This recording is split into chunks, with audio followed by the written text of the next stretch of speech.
So we'll start with our first speaker, Dr. Michael Lucy, hepatologist extraordinaire at University of Wisconsin.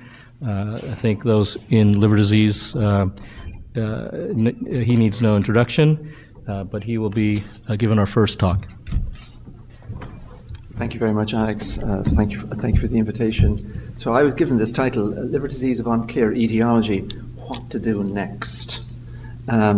And I could have stopped it at this point and say I haven't a clue and just let you just enjoy the rest of the evening. But you're the true believers here who've come to this. I mean, you've had to walk so far, if no other reason to it. So I feel you deserve a talk. So it caused me to ask the question, what is liver disease of unclear etiology? And it's not a phrase that I have ever used regularly. We sometimes refer to cryptogenic cirrhosis, for example, but even that's not being used that much anymore. So I wasn't sure what this was, but it did remind me of a time when I was a registrar in Dublin, and we had a patient with a fever, and the professor I was working with at the time sent me to read this paper by Petersdorf and Beeson on fever of unexplained origin. It's a really key paper, 1961, published in Medicine of Baltimore. I'm not sure if that journal is even still in existence. But they defined what they meant. It was a fever of a certain degree and a duration, 3 weeks or more, after intensive investigation for at least a week in a hospital. So they were defining a group of patients who had gone through a process of investigation and still no cause had been found. This was at Yale.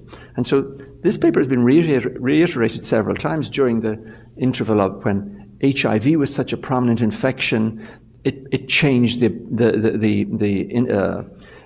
ratios of the various causes that were found. But there is no similar thing in liver disease. So I thought this is a time to consider. It's a process of decision making that arrives at the notion of liver disease of uncertain etiology. So I thought I would try to stay current and reference another form of process of selection that's going on at the moment. Those of you who don't recognize this is white smoke coming from the Vatican. And it made me think that all liver disease is of unclear etiology at the start. So I'm not going to give you a severity grade. I'm not give you a duration or how much. I'm going to say to consider liver disease of unclear etiology, you're really just considering the process we go through to try to work out what is wrong with the patient. And I've just met Tony Donaghy down here from an old pal from King's. And things were different back then because there were far fewer tools to try to work out what was going on. And we really relied on the insights of a Yoda-like figure that we were working for to tell us what was going on when we didn't have a clue what was going on. That's happening less now. So I thought I'd bring a case. Now, there's no danger that I'm going to break HIPAA because this is a case of over 30 years ago. But this is a real case, actually. A 17-year-old young woman with elevated liver blood tests. What's wrong with her? And the first question is, what is this? And it made me think of George and Ira Gershwin. This is George here at the piano. Ira, his brother, wrote the words, and they wrote one of their famous songs is, "How long has this been going on?"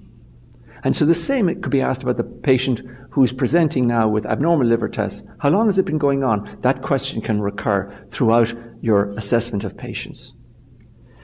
And another song that's relevant here, this is Dooley Wilson singing in Casablanca. And the famous song from Casablanca is As Time Goes By. And it has the sentence, the fundamental things apply as times go by. So even though I said back at King's in a previous era, we didn't have all the tests we have now. The fundamental things were the same then. You took a history. You examined the patient. You tried to work out what the evidence showed. You assessed the evidence, and then you went back again and tried to see what you're missing. That's how you try to get to the bottom of the unclear etiology. So you might have a patient with a previously healthy liver or maybe a clandestine damaged liver that wasn't known to be damaged. And then the patient presents with a pattern. The liver tests have a pattern, but the clinical history has a pattern, the setting has a pattern. And sometimes it's the interval presentation of a known condition. You should have known it was known. Nowadays, we would go to the electronic medical record and see, has this been discovered before? And we now suffer from an excess of information.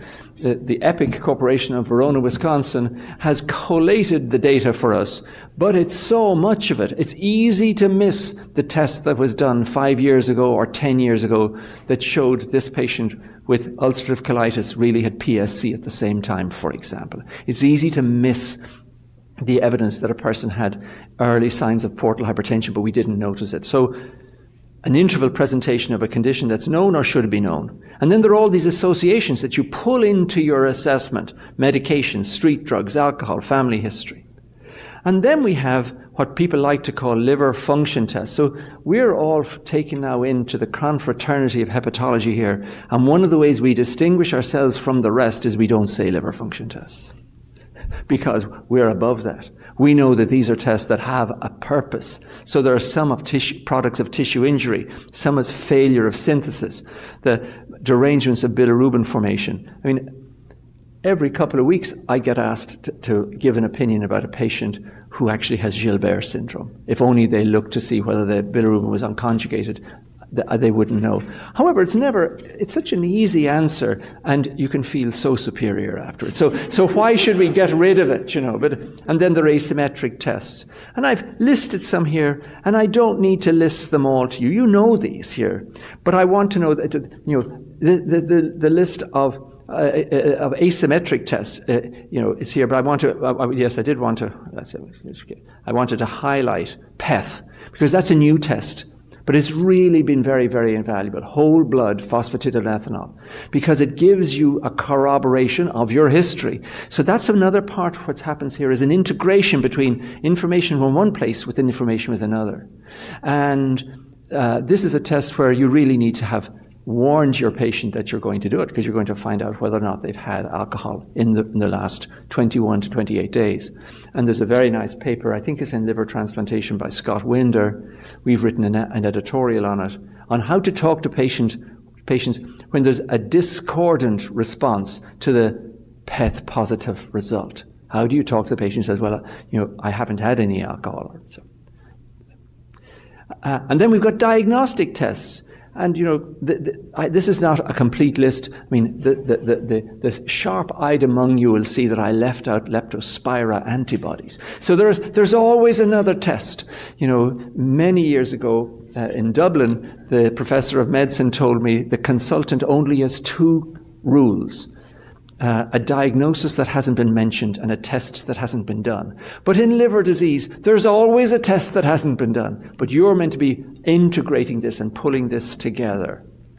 And then we still have imaging. We haven't even talked about that. So we've got history taking, physical exam, tests, and then imaging. And into this becomes, the newest of these really is elastography. And in our practice, it's now become an essential part of managing patients. Not so much of diagnosis, but of managing progression. What's happening in their liver stiffness? And then there's liver biopsy. And as we have grown these tests, the role of liver biopsy has decreased. And we're doing fewer liver biopsies, but we're not doing none. So let's return to our patient. And I apologize for the density of the black ink here, but you've seen a patient like this. She says she's been unwell for 6 months. She's a competitive athlete. She's a good student, and she denies any risky behaviors. On examination, she doesn't have yellow eyes. She doesn't have KF rings, if you could see them. But she has some spiders, but she doesn't have hepatosplenomegaly or ascites.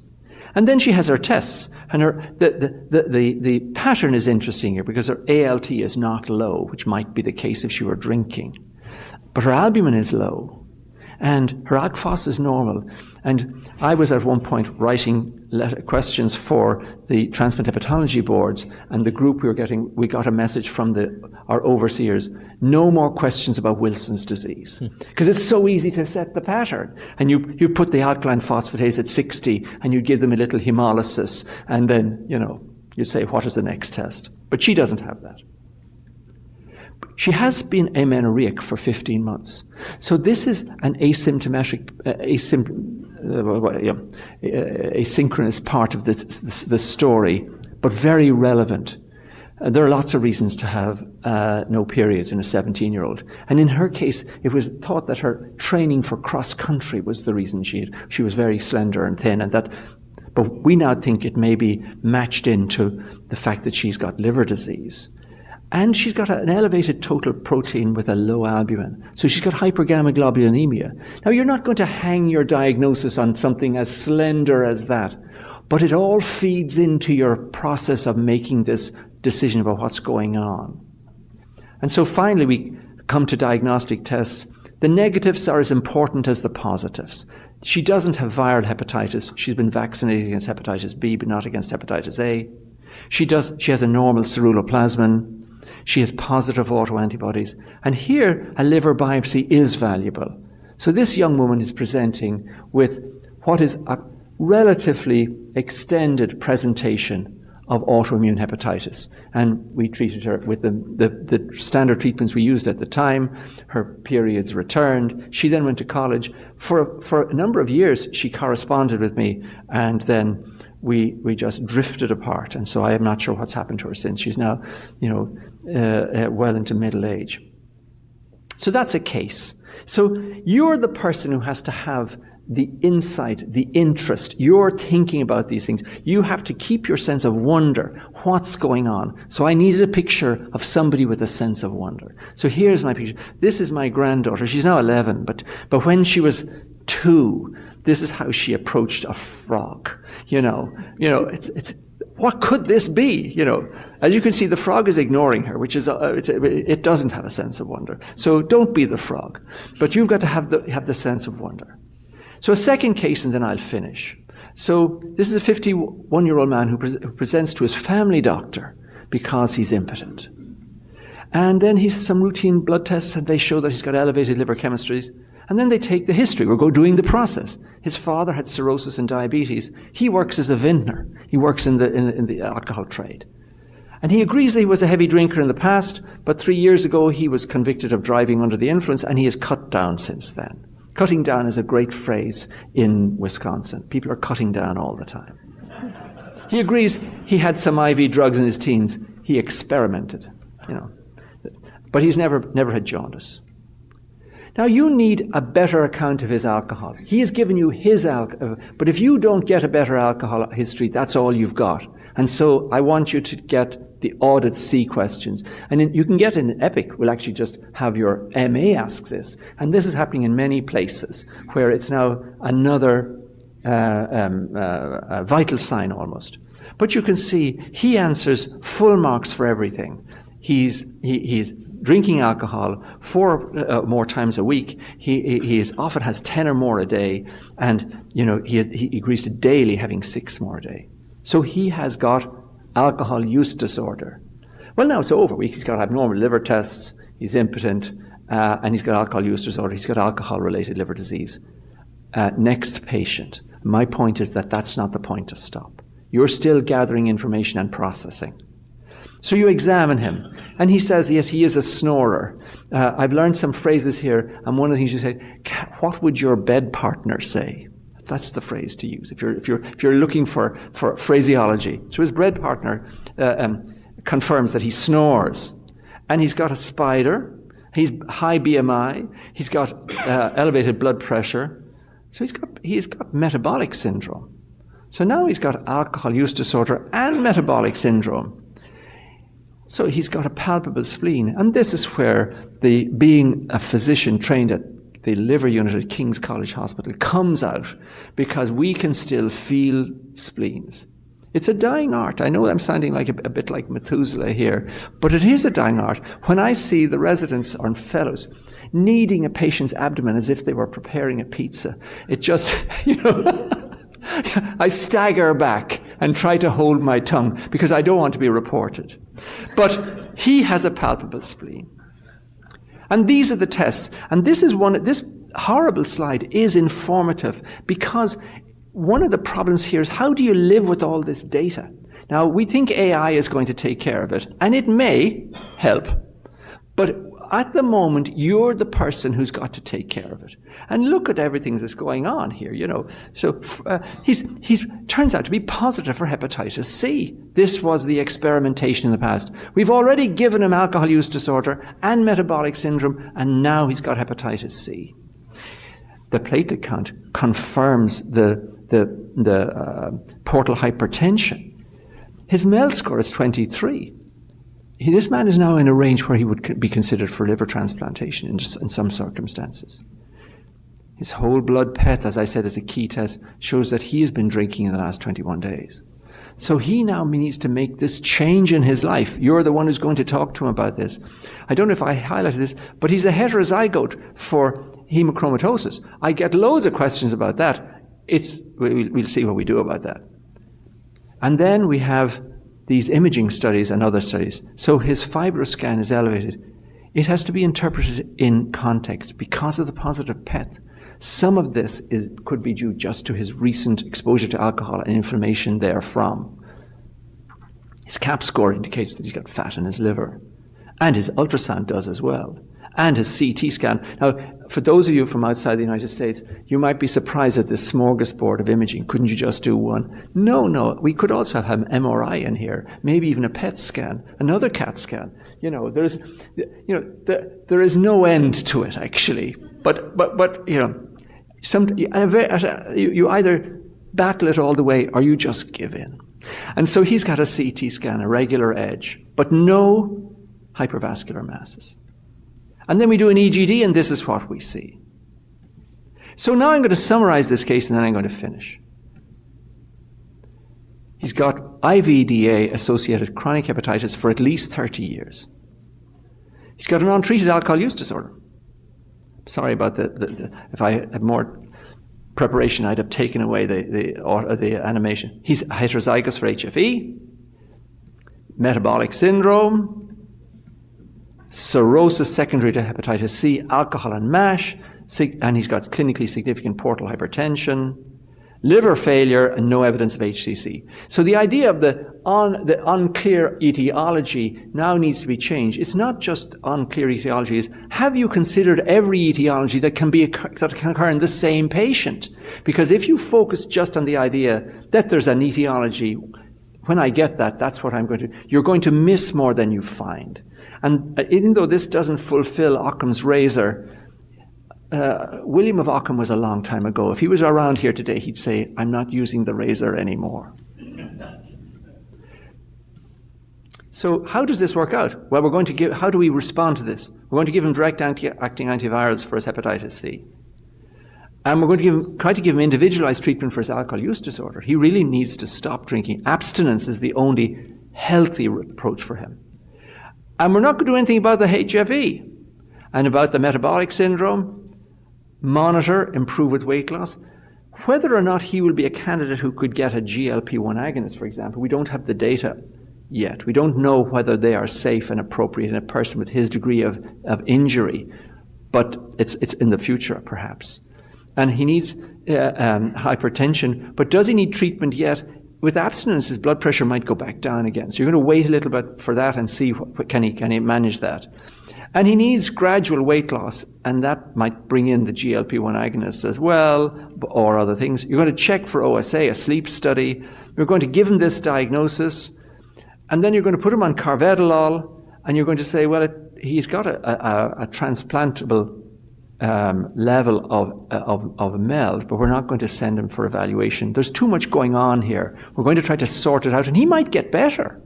That's the recovery. But if no improvement and he is abstinent and making an effort, maybe a liver transplant evaluation. So that gets back to the notion of the unclear etiology It's so many etiologies, but this is not unreasonable. This is actually a real case. And I actually am going to break HIPAA here. I'm going to show you the patient's picture because it actually tells the story that we need to see. Oh, but before I do, the patient says, don't show my picture. What about my impotence? That's what I came for. And that's often the case. The thing that gets them in the door is something completely different. And can we fix the impotence? Probably not. Cirrhosis makes people impotent. Alcohol makes people impotent. Just being 51 makes some people impotent. So the chances that he is going to but if he gets his cirrhosis under control and he stops drinking, if he was a smoker, if he stops smoking, then there's a chance that he might improve in that arena, particularly if he is given, Viagra, Cialis. One of these things might also be available to him. But they're probably not going to work if he stays with the lifestyle that he is. So I promised you a picture of the patient here, and here he is. So this is, I'm grateful to Peter Paul Rubens, who provided me personally with this picture. As you can see, it's the god Bacchus. You can see he clearly has metabolic syndrome. That is shown. I like this guy over here. If I can show you this. I haven't turned on the thing. I can do it here. Put the arrow on this. There. Put the arrow on the screen. Yeah. This one. Oh. You move it over. Can you see him there? Yeah.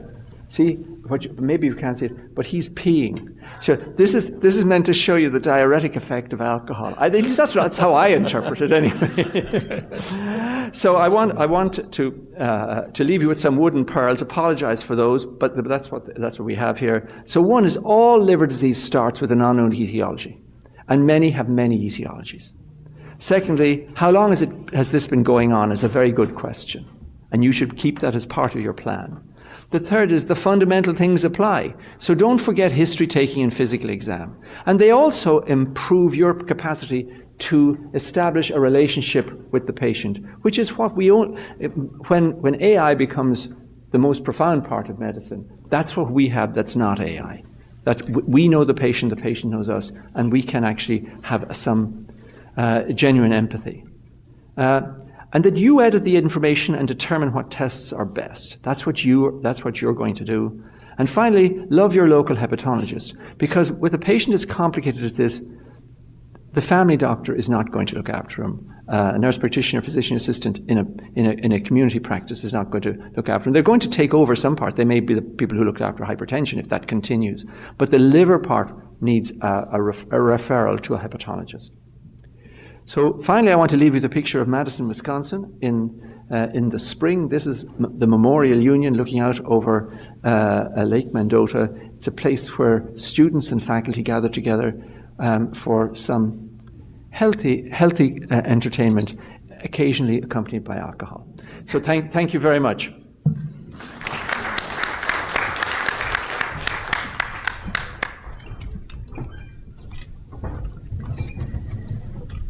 Thank you so much for that talk. And we literally provided him with less than a month to put all of that together. So thank you so much for entertaining us and giving us a lot of really good information. We appreciate you. Our next speaker is Dr. Puri, and he is coming to us today to talk to us about sarcopenia and implications for liver transplant. Good afternoon, everyone, and thank you, chairpersons, for a kind introduction. And I also appreciate late invite, but manageable. Right. All right. So my task for next 20 minutes or so is to cover this area of sarcopenia and also some bit about frailty, which has taken the front stage as well. So, disclosures, none. So the key learning objectives are to first identify and define sarcopenia and frailty, and what are the pathophysiologic insights and the implications for advanced liver disease and cirrhosis, liver transplant candidacy, how this may impact, and the post-transplant outcomes, therapeutic interventions. And for someone want to see a more detailed, this website provides you, and this review provides you a great resource. So malnutrition, frailty, and sarcopenia first came into as a ASLD guideline in 2021, and we are all familiar with the malnutrition definition. So I'll try to focus on the frailty part, which is theoretically a clinical state of decreased physiologic reserve and increased vulnerability to health stressors. What that translates into an operational definition is the phenotypic representation of impaired muscle contraction function. So essentially, somebody who may not be able to perform routine tasks due to decrease or decline in their muscle function. How about sarcopenia, which theoretically has been defined very adverse outcomes, falls. These all again phenotypic manifestation of muscle mass. So when you combine mass and function, you are essentially overlapping frailty and sarcopenia. So it's the second most common or the most common complication now with associated with cirrhosis, loss of muscle mass and strength, and it affects adversely the survival, quality of life, as well as development of other complications and outcomes even after liver transplant. So the conceptual overlap between frailty, sarcopenia, and their contributing factors are demonstrated here, and there are certain liver-directed conditions like hepatic encephalopathy, complications of cirrhosis, like ascites, as well as other conditions like recurrent hospitalization. Like every time you are 5 days in hospital, you end up losing some muscle mass, some muscle function. Socioeconomic and environmental factors which could contribute to like poor nutrition or access to other resources in terms of rebuilding or rehabilitation, as well as muscle wasting due to underlying condition and inadequate calories and protein. And not to miss aging, because a lot of our population now is over 60 to 70 that have diagnosis of cirrhosis. And also multiple comorbidities contribute to underlying disease state. So etiologic factors that we just covered, cirrhosis related, other organs, physical inactivity, and environmental. There are clinical phenotypes overlapping between frailty and sarcopenia, and then how these may relate to the outcomes, which could be worsening or decompensation, healthcare utilization, and quality of life is significantly impacted, as well as impact on mortality and transplant outcomes. So next, we would like to see what is the underlying pathophysiologic mechanism. So assuming this healthy condition, the three main drivers via the pathway of AKT produce muscle gain or muscle protein synthesis. And these are insulin, growth hormone, physical activity, testosterone, and insulin-like growth factor. And then glucose and amino acid further contribute to muscle buildup. On the other hand, chronic liver disease, and more so cirrhosis, can lead to hyperammonemia, which is a negative regulator of muscle and increases muscle breakdown. Similarly, myostatin, downstream of NF-kappa B, through a variety of mechanisms, also favor breakdown of muscle. So this cascade of muscle synthesis versus muscle breakdown is what leads to gradual progression of the disease versus rebuilding of the muscles, whichever process is more dominant. So this is also summarized in the recent guidelines these are like a great review from Punita Tandon and group. And again, showing that three main pathways from liver, the endotoxinemia, inflammation, and also the urea cycle, again producing higher ammonia and glycogen stores are depleted, so which results into an accelerated starvation stage. And that further leads to both muscle and fat loss. And ammonia, through its myostatin increase, is also a negative impact on the muscle buildup. So what does it look like in clinical sense? Often we can visualize this on a CT scan. This was a study I conducted with colleagues in India where we looked at alcoholic cirrhotic patients.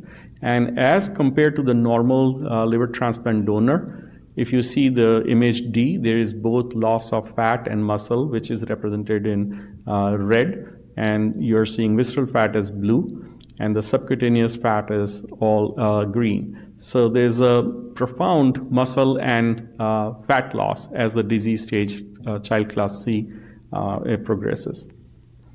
So muscle wasting is also associated with increase in mortality. This was again another illustration that was demonstrating for similar BMI of 32 on each side, the skeletal muscle index of 49 versus 70. So the cutoff of 49 to 51, depending on men or women, classify that. So the survival is adversely impacted. As you can see, those with no sarcopenia, almost like a 30% increased risk of death within 2 years. And this is also more noticeable when even in patients that have low MELD score. So in addition, like for MELDs less than 15, when you see a non-sarcopenic and MELD greater than non-sarcopenic, that is significantly differentiated there. However, presence of sarcopenia gives, even for less than 15, a similar outcome as someone who has MELD greater than 15, that is shown here as a non-sarcopenic. So these two are very similar. So sarcopenia is an independent risk factor for increased mortality in cirrhotics, more importantly, even in those with low MELD score that is less than 15.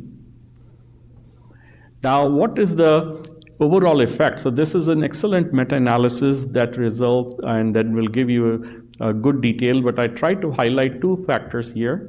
That prevalence of sarcopenia is very high now. You could see that men are more predominantly affected than women, and it is affecting both alcohol or non-alcohol associated, however, more prevalent in alcohol-related liver disease. And then as this disease severity increases from child class A to C, there's a higher prevalence, almost 1.6 times to 7 times than that of child class A. And over the time from 1 to 5 years, you could see there's a significant increase in mortality or decrease in survival.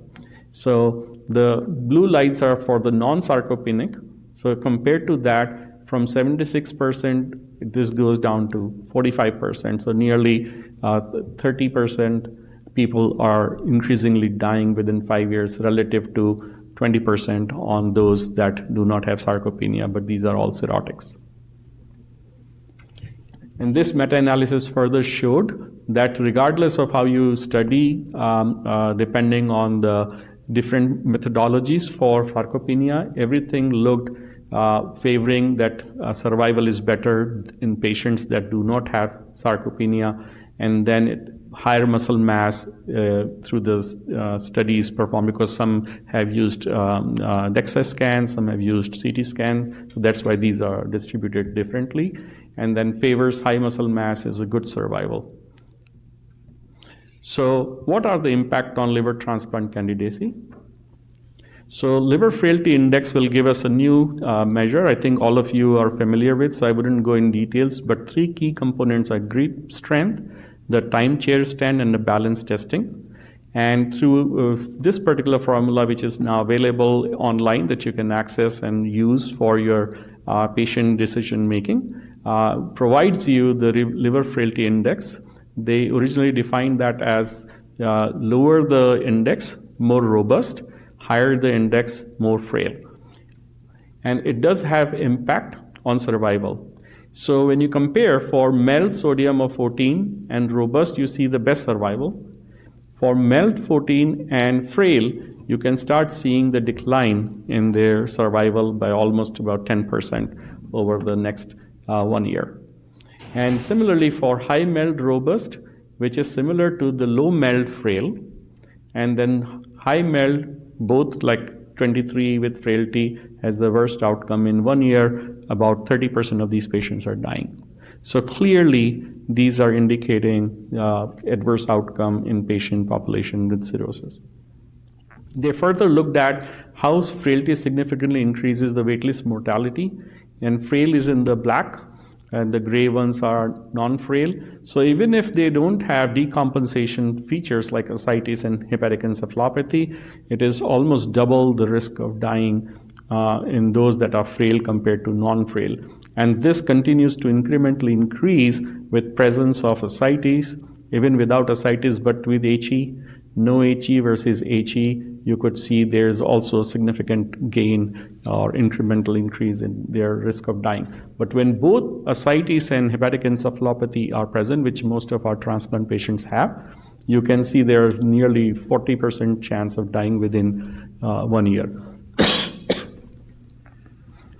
So does this liver frailty impact, like if it improves, can it make a difference? So there could be, they become more frail over time, or they can become less frail over time, as is shown here. So this does have an impact. If over 3 months the frailty improves, which was seen in about 16% of the patient, you can see clearly their 12-month mortality is just 1.2% compared to worsening, which is 22%. Sorry.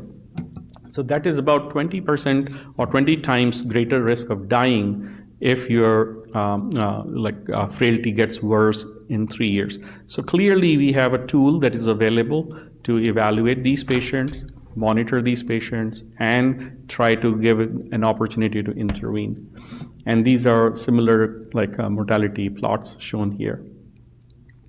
Now what happens, what's the distribution of liver frailty in a high transplant center? Data coming again from UCSF group, where they see that liver frailty is widely in this range of 3.2 to 4.2 or 4.34, and on both spectrums are present. Higher values indicate worse or more frail, and with increasing frailty index, there is a higher waitlist mortality.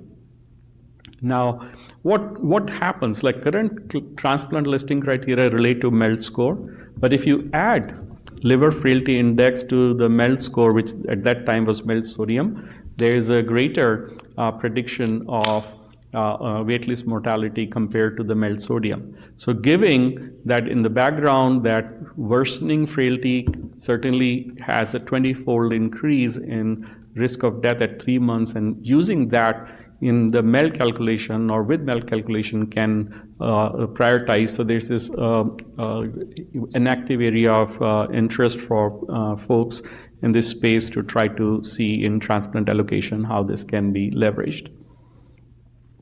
Similar thing that I just showed about the MELD sodium, they took the MELD 14 and the preserved or low liver frailty index versus high liver frailty index. And as you can see, the bottom one has the lowest risk of dying in 1 year, about 5 to 6%. But with the same MELD score and higher liver frailty index, the risk of dying is nearly doubled.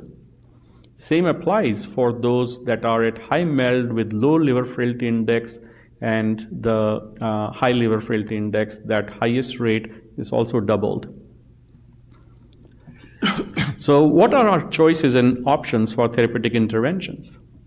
So these are broadly related to the interventions relating to multiple pathways, nutrition as we talked about, and recommending some general smaller meals but more frequent, avoiding starvation so that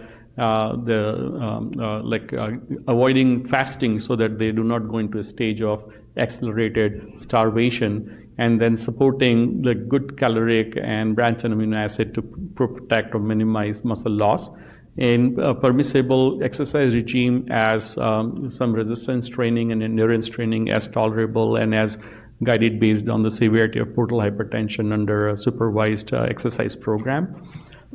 Hormone therapy options are there, and I'll talk a couple of those in what's available.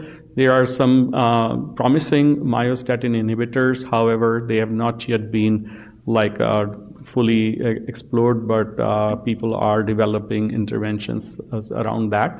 Obviously, ammonia, as we talked about, and ammonia lowering therapy is one of the mainstay, the rifaximin or other newer drugs like LOLA and BCAA. Then minimizing or appropriate use of diuretics. Then tips, I'll just give one of the other things. In definitive treatment, obviously, is a liver transplant, and then we need to look for some novel therapeutic approaches such as HMB or beta-hydroxy beta-methyl for the path for muscle regrowth. So this study came almost now about 10, 12 years ago from Cleveland Clinic with Dr. Dasarathi. They looked at how people who underwent TIPS had significantly improved survival, as noticed here, because of increase in the muscle mass. So this was probably the only study that has shown the survival benefit. So appropriately targeted screen patients and those who are already on like a liver transplant list probably would be more suitable candidates to look for.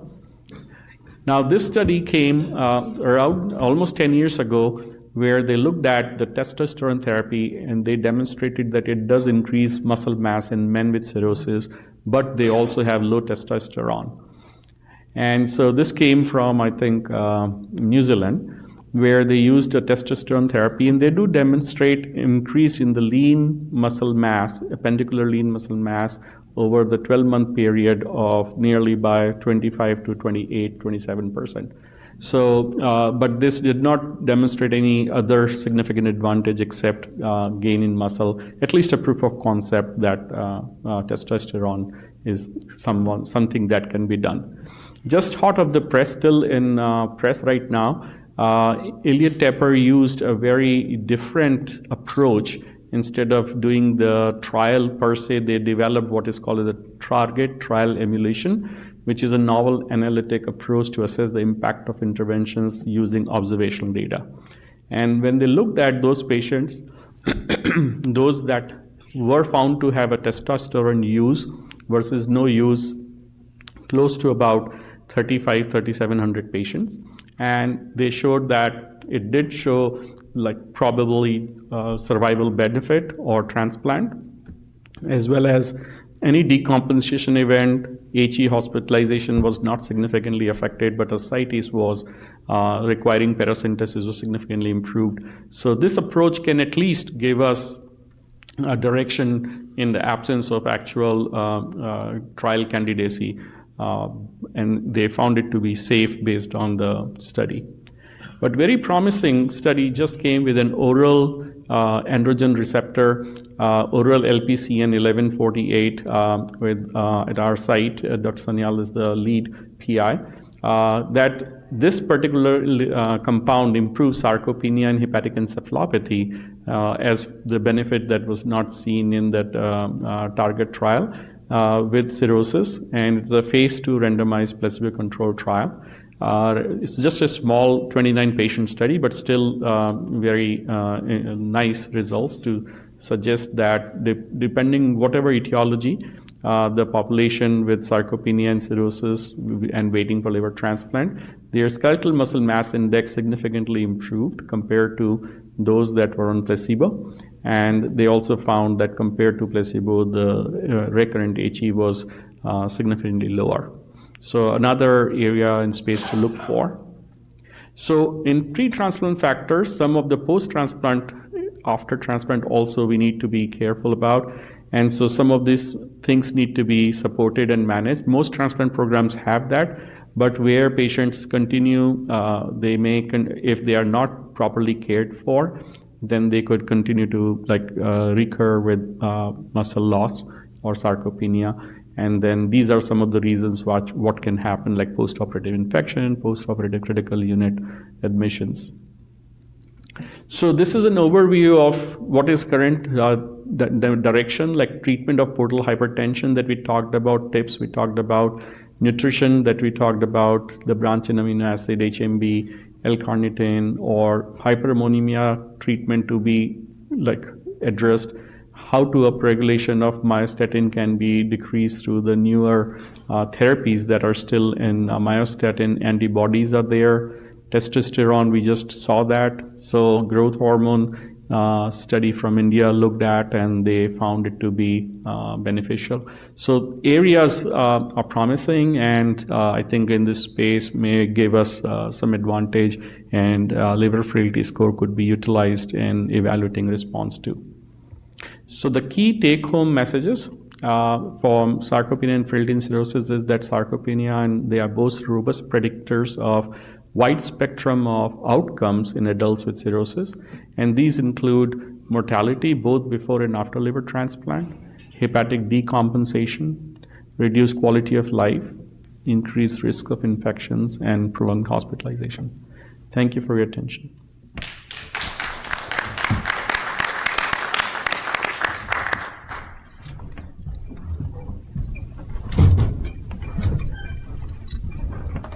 We did have one more talk for this session on refractory encephalopathy, but unfortunately that speaker was unable to make it.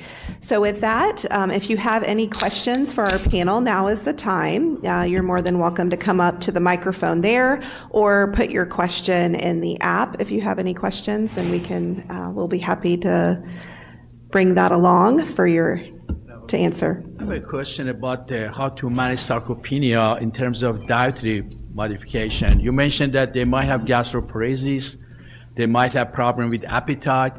Also, their metabolism is different because they don't have glycogen during the night where they are fasting, and they might metabolize more muscle than other sources for energy. How do you manage that? And also, what's the effect of medroxyprogesterone for this patient? Does it help them in terms of appetite, or you have some other idea about that? I think I'm not aware of any data that has a randomized controlled trial on medroxyprogesterone to improve appetite, but based on its rationale, many parts in the world do use it. They say there's slight better improvement in their appetite. However, no survival benefit has been demonstrated from those small case series or cohort studies. What the rationale of TIPS as a treatment for sarcopenia? Because usually most of the time TIPS worsens the hepatic encephalopathy. So again, that is the question that if you have low MELD score, generally less than 15 to 18, the worsening of encephalopathy was also known with the older TIPS models with this coated new stents. These are not as bad as before, and this clearly shows selected the only study that has shown survival is on the TIPS 1. And I think there's a parallel talk by Matt Kappas on TIPS as a therapy for sarcopenia. So there's a lot of interesting data evolving. Good randomized control trial may be of worth depending on which part is there, but cautious selection is important. High MELD score is one of those. Somebody who already has history of hepatic encephalopathy may not be a good candidate. Hi, I'm Ella. I'm a transplant hepatology fellow from Australia. We have a lot of problems with sarcopenic patients not getting to transplant because their MELDs are low, particularly in PBC patients. A lot of the time our dietitian recommends enteral feeding for these patients, either as an inpatient or as an outpatient. Where do you think that fits into your algorithm for management of sarcopenia, and do you do that? Yep, that's I think a very critical piece of information. Way back, I think in 2000 there came a trial that looked at just two specific, I think it was Ensure Plus, which was 360 plus times 2, 720 calories at nighttime snack. It did improve survival in these patients in a short duration.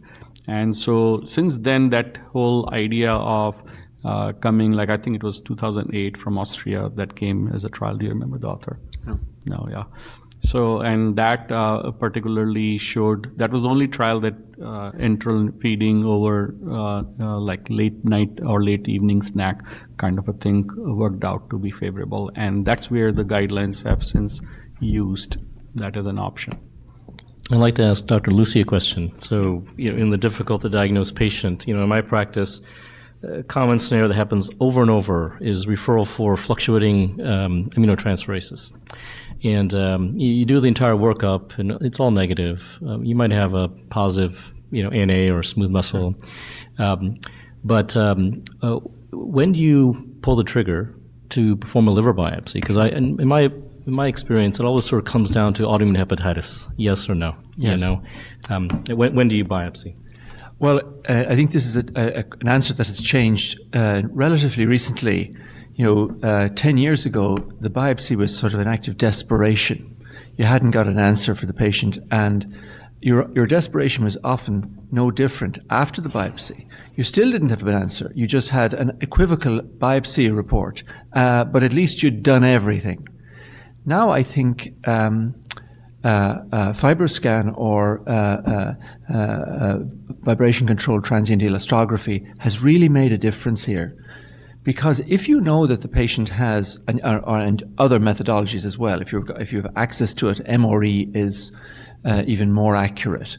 But the value of FibroScan being a point of service study is that you can say, we'll do this FibroScan. If it comes in that the patient has got a FibroScan result of, let's say, 7 kilopascals, so it could be at the point of showing some fibrosis, but is equivocal. You say, come back in 6 months.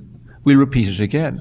The test becomes more valuable. The data are corroborated by repetition, and so I would not. I have reduced the frequency of doing biopsies in these low FibroScan cases and just wait and see. And then the other thing is I give some advice. And the key advice is to say no alcohol.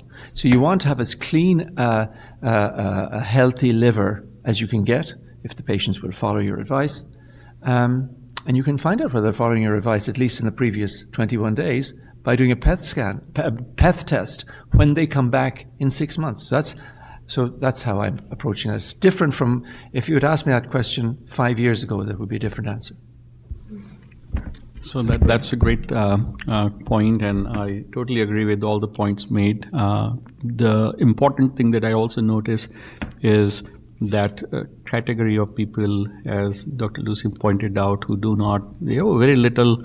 Like even in Virginia, we see the very little is not as little, and PET test has been one of the routine things. But some of the subtle clues, like my observation is, in a lot of our patients, we do not see that AST to ALT ratio being altered even though they are drinking. Whether it's a concomitant MET-ALD component going with metabolic risks also playing an equal role or not. Many times we see a lot of like herbal supplements in some forms being used for unexplained abnormal things. People do not know, like a few of our patients recently we picked up on either turmeric or either on green tea, and when they like stopped it, those things did improve the follow-up. The other thing of important clue for both autoimmune and even for alcohol is the gap between the protein, like total protein and albumin. So if you get the globulin, because that's generally not reported. So if you have globulin closer to 5, you very likely has an immune driving process going on. So that could be either due to alcohol that's not disclosed and or autoimmune hepatitis workup. So some of those things are. I had a question from the last meeting. I was there for liver transplant referral, and I mentioned about the director of the liver transplant from Portland, Oregon in DDW 2 years ago was talking about tips. And he was mentioning that referring patients for tips, we should not wait too long because it can prolong their survival and will be less chance for them, to die before liver transplant. So can we think that tips is not just bridge to liver transplant, can be used as improving their survival rate of patients with advanced liver disease? Can you expand on that part? I think it's a difficult question to answer. Depends on what setting and what centers you are at and how but there are like prospective trials that have now shown survival benefit of tips. So there are data, but again, as we said, you have to be selecting the patients more carefully. You cannot go with a MELD score of like 25 and then go for tips. Then the outcomes have not typically shown to be like that survival advantage. So it's just because decrease the congestion in the stomach, they eat better, their priority, would be better in terms of multiple pathways. Multiple pathways. You cannot point to one particular pathophysiologic change, but certainly the advantage of eating ability to move, get to exercise.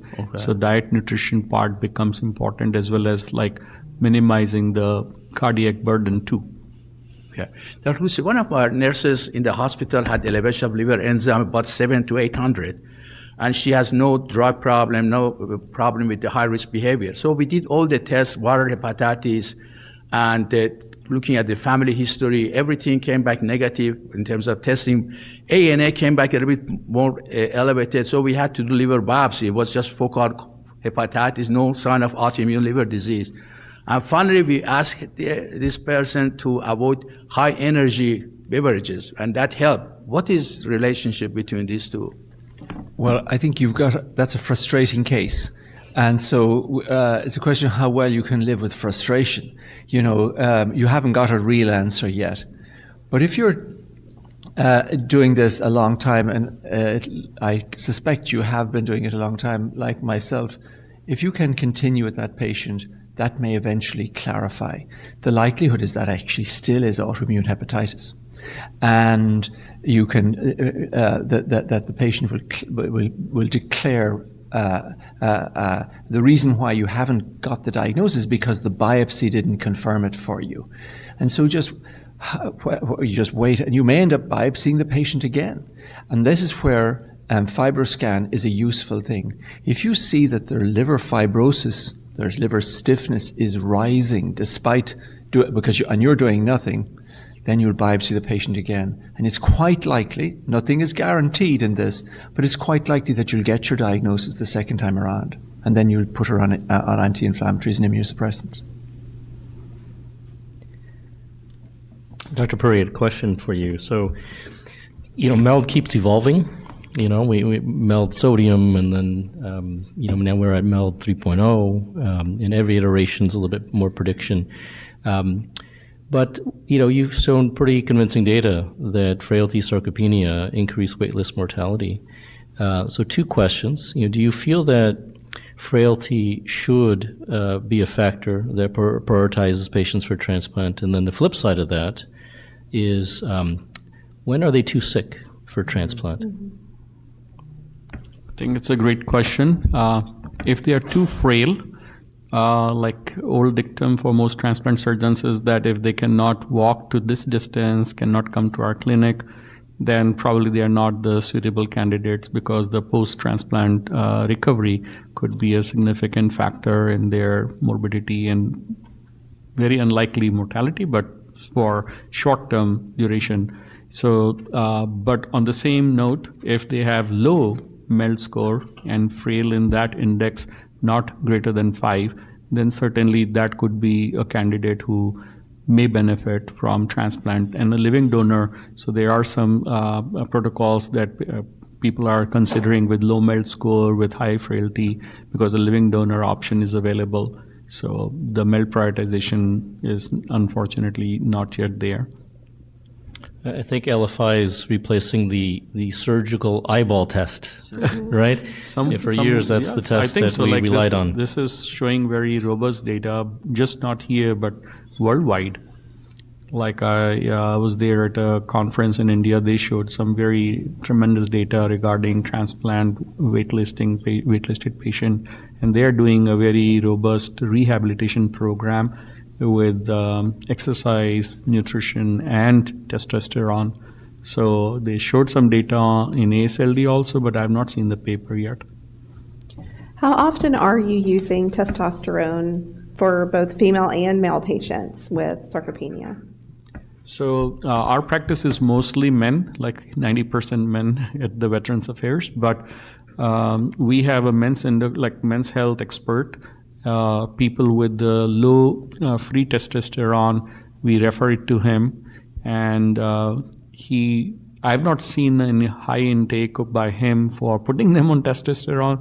So we are still, because I think with cirrhosis, they also get worried about putting in testosterone. So the decacoinate, that the testosterone oral, that was the LPCN study. So that is something that probably may be safeful. So I was just talking to him the other day, like, hey, can we sit up and make a some kind of a standard protocol where we can, because many of these patients have low androgen levels. And for our other panelists, any insight on that? I have to say I've never prescribed testosterone for a patient because of liver disease. And of course, in my synthetic patient who presented with impotence, it wouldn't work. Testosterone improves secondary sexual characteristics. It doesn't have any effect on sexual function. But I've no experience at all. Yeah. Okay, any other questions from the group? No? Well, thank you all. Enjoy your evening. Thanks for joining us. Thank you.